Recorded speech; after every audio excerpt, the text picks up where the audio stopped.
Nobody else, as far as I'm aware, is attempting anything on this scale in London. And I think they have the chance to bring together an international group to discuss what's happening in the world across all sorts of issues, whether they're geopolitical, or whether they're economic, or whatever they may be. Once a year in London is a huge, invaluable thing to do. So this today isn't just a talking shop about globalisation and why is it working and why is it not working. Yes, it's talking about those issues, but it's also trying to dig deeper and say, well, what does that mean? What does that mean for us as nation states? What does that mean for us as institutional arrangements? What does it mean about the changes that we need to make? And I think that makes it quite an exciting opportunity.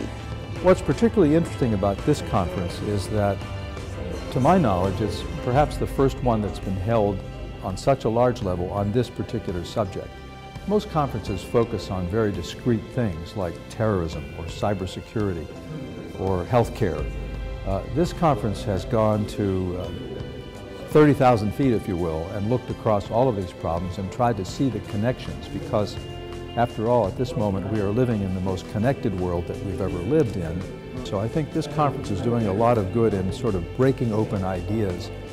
I don't think we'll solve all of these problems, but we'll come away with a better sense for the discrete elements within and also how they're all connected.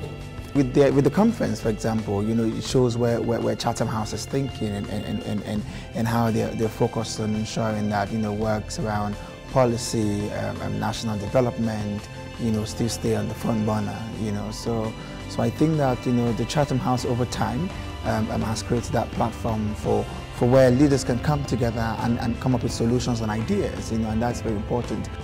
Where we are, how we got there, but more importantly, because I think that's the purpose of the conference, is where we're going to go next and what our recommendations are. So I've been enthused by what I've heard, and I think we're learning lessons about what might happen in the future.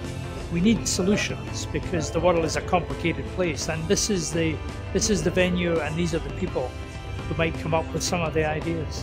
What I've been struck by is the very strong positive message about incorporating the new actors of the 21st century into our methods of governance, which have remained resolutely embedded in the 20th century. So that you'd begin to get a sense of what a whole different world is thinking about, and a set of perspectives that are not heard every day in the FT or the Economist. That's really, to my mind, what the London Conference could do, not only this year, but in years to come.